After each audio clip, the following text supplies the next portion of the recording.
पंचायती राज चुनाव को लेकर राजस्थान में सियासी घमासान छिड़ा हुआ है। निर्वाचन आयोग ने पंचायती राज विभाग को एक लेटर लिखा है और उसमें नगर निकाय और पंचायत चुनाव करवाने के लिए करीब 90 दिनों का समय मांगा है। 90 दिन का समय मांगने के बाद अब यह तय हो गया है कि राजस्थान में 31 जुलाई तक पंचायतों के चुनाव और नगर निकाय के चुनाव नहीं होंगे। हाईकोर्ट ने 31 जुलाई आखिरी डेडलाइन दी थी, लेकिन ओबीसी आयोग की रिपोर्ट का हवाला देते हुए निर्वाचन आयोग ने पंचायती राज विभाग से 90 दिनों का समय मांगा है। पंचायती राज चुनाव को लेकर लगातार विपक्ष सरकार पर हमलावर है। टीकाराम जूली से लेकर गोविंद सिंह डोटासरा लगातार सरकार को जमकर ये घेर रहे हैं और बयान देते हुए सरकार पर आरोप लगा रहे हैं कि सरकार चुनाव करवाने से डर रही है। अगर वर्तमान में अगर पंचायतों के अगर चुनाव करवा दे तो सरकार मुंह की खाएगी।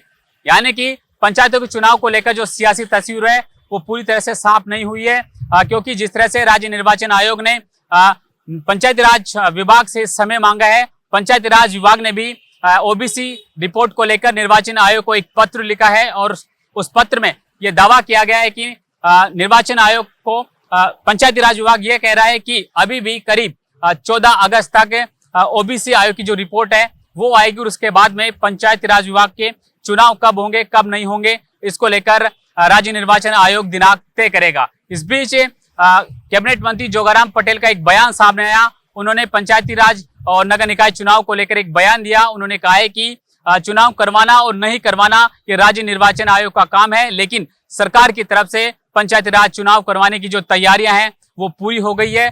जिस दिन निर्वाचन आयोग पंचायत चुनाव करवाने के लिए कहेगा, सरकार उसी दिन चुनाव करवाने के लिए तैयार हो जाएगी। इस बयान के बाद अब ये माना जा रहा है कि राजस्थान में पंचायती राज जो चुनाव है अब 31 जुलाई तक नहीं होंगे, क्योंकि जिस तरह से निर्वाचन आयोग ने 90 दिन का समय मांगा है, इससे लगता है कि ये जो पंचायती राज जो चुनाव है सितंबर माह तक टल गए हैं।